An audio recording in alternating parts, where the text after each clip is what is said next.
1795 წლის წანისის ტრაგედიას ვეძახი გამოცხადებული სიკვდილის ქრონიკას. ძალიან მოკლედ რო ვთქვათ, ვის რა ინტერესი ქონდა. ირანის ტახტზე უნდა აღა მაჰმად ხანს ასვლა, მაგრამ მას ქონდა შემდეგი პრობლემები. ერთი რომ ის იყო საჭურისი, ეს ერთი პრობლემა წარმოადგენდა.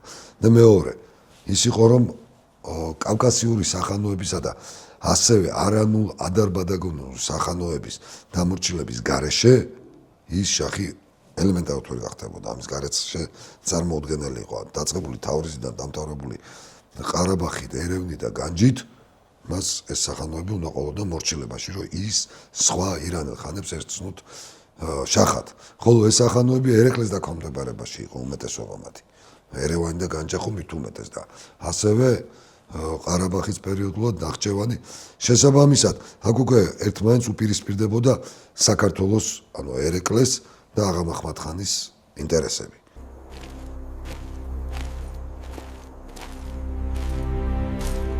აღა მაჰმად ხანის ლაშქრობებით ძალიან დაინტერესებული იყო რუსეთი. როგორც კი აღა მაჰმად ხანი შემოვიდა და პირველი დაიწყო ლაშქრობა ყარაბაღში, რუსეთის ადმინისტრაცია ჩაერთო გუდოვიჩი. მე მიწერ მოწერას აწარმოებს როგორც აღა მაჰმად ხანთან, ასევე ერეკლე მეორესთან. ერეკლეს ვთხოვე რომ არ ჩაერიოს ამ შემთხვევაში ამ კონფლიქტში, რათა ხელი არ შეუშალონ იმას რომ აღა მაჰმად ხანმა თქვა თუნდაც ყარაბაღი აიღოს. ამ დროს პრინციპში გართულებულია ურთიერთობა ყარაბაღსა და ერეკლეს შორის განსხვავებით განჯა ერევნისა და თუ არ ჩაერევა ერეკლე, რუსეთი არის გარანტულად გამოდის, რომ აღა მაჰმად ხანი არც ერთ შემთხვევაში არ ილაშქრებს მის წინააღმდეგ. გარდა ამისა, პროვოცირება რომ არ გაუკეთოს აღა მაჰმად ხანის ლაშქრობას, რუსეთი ერეკლეს თხოვს, რომ ჯარი არ შეკრიბოს. ანუ ეგრეთ წოდებული თანამედროვე ტერმინოლოგიით რო ვთქვათ, მობილიზაცია არ გამოაცხადოს, რათა ამან არ დააშინოს მტერი და პრევენციული ომი არ წამოაწყებინოს აღა მაჰმად ხანს ერეკლეს წინააღმდეგ.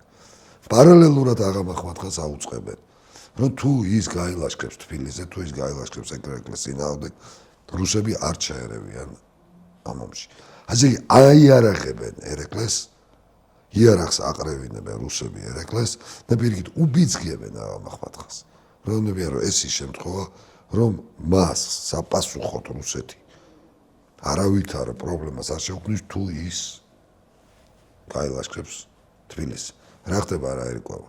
ირკვევა ის რომ რუსეთი დაინტერესებულია რომ თბილისი აოხრდეს, ერეკლე დამარცხდეს, რადგან დაინახოს ერეკლემ რომ აი ხო ხედავ ის სუსტია, მას უკვე თანამედროვე პირობებში აღარ შეუძლია ისე ომი, ისე მართვა როგორც 30 და 40 წლის წინ, როდესაც ყველა ირანელ ხანს და პრეტენდენტს ამარცხებდა და რომ ერთადერთი შესაძლებლობა მისთვის გადარჩენის არის რუსეთის ფაროლობაში დაბრუნება და რუსეთის ფაროლობაში შესვლა.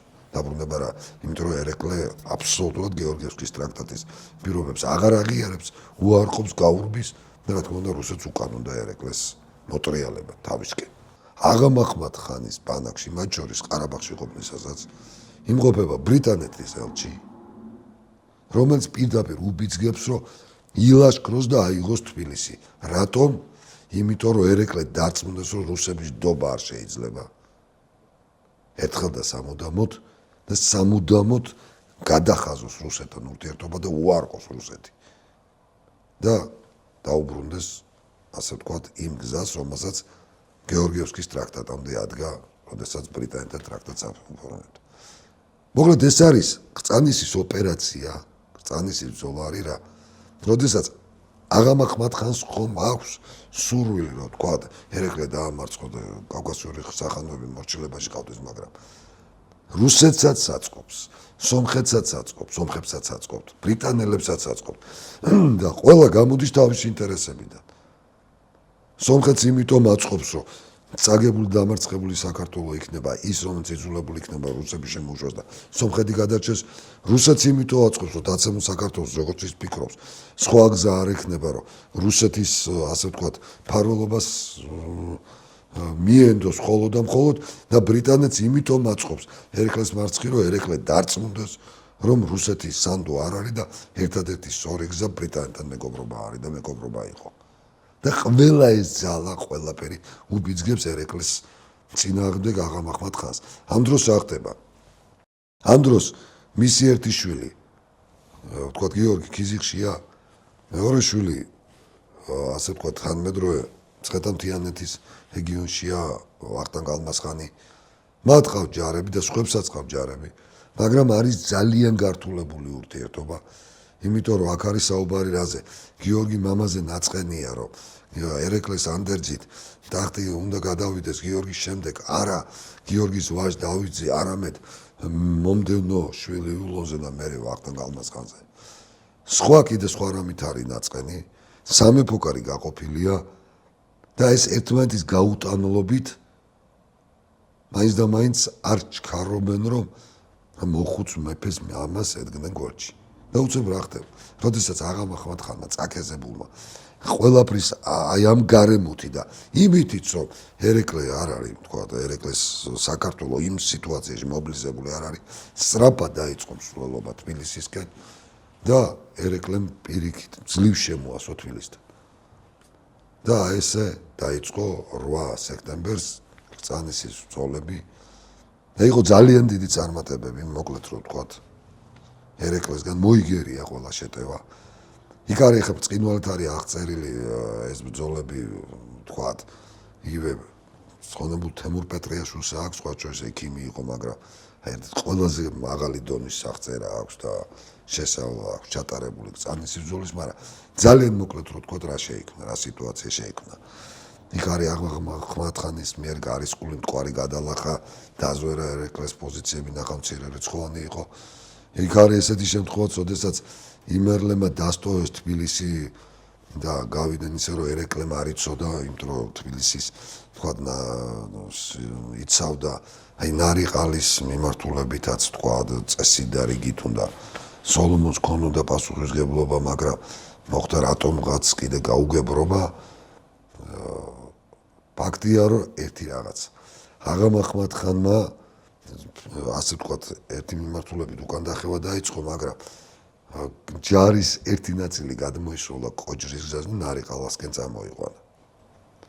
და აი როდესაც ძალიან მცირე რაოდენობის ჯარის მქონე ერეკლეს, რომლის ჯარის იმ სიტუაციაში ალბათ 2000 აღარც აჭარბებდა, შეამოწმებინა რომ რა ხდებოდა ნარიყალას დამცთან და იცავდნენ თუ არა სიმაღლეს, აღმოჩნდა რომ აბსოლუტურად მიტოვებული იყო, თანამედროვე ბოტანიკური ბაღის ეზოში იყო სარქვემეხები გადაყრილი და დაცვის გარაშე იყო დარჩენილი და უკვე მოწინავე ჯარი მოდიოდა ციხეში შემოსასვლელად.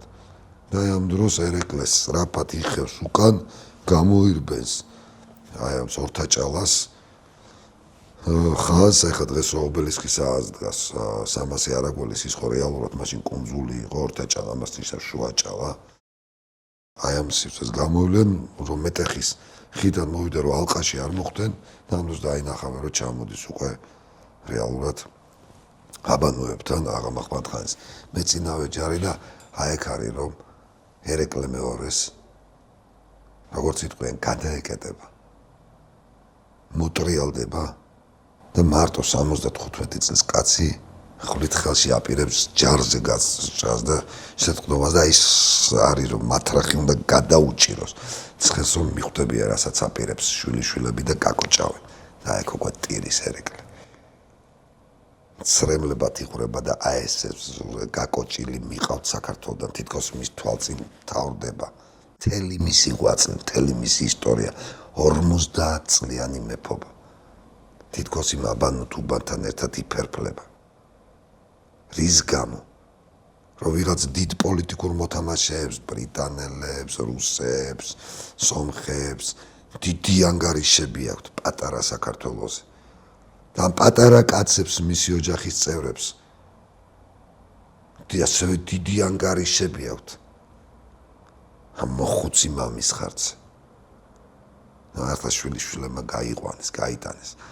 თუმცა ერთი არ გაწირავს კაცობრისგან განაწილსო მართლაც და ერთი რაზმი 300 კაციანი არაგველთა რაზმი არაგვის პირად ხევსურთა რაზმი იგვიანებდა და ისინი გადააწყდნენ მაშინ მეცხვარე მუსლიმ საქართველოს მკვიდრებს შეიკრნენ და დაიძრნენ თბილისისაკენ სწორედ ჯინვალთან მათ წამოეწია უკვე ეს 2 დღის შემდეგ იყო აღა მაჰმად-ხანისგან ერეკლეს შესაპყრობად ანანურისკენ და დუშეთისკენ გამოგზავნილი 6000-იანი ხიზილბაშური მხედრობა და თავპირი დაალეწეს აიქ ჩამარხეს ეს 6000 ვითომ გმირი მხედარი ხიზილბაში და აქ არ გაჩერდნენ პირდაპირ წამოვიდნენ თბილისზე და თბილისზე უკვე ვეღარ დაუდგა აღა მაჰმად-ხანი გაიქცა გადაიხვეწა მაგრამ იყო მოგებული ბრძოლა და ფერფლში მყოფი თბილისი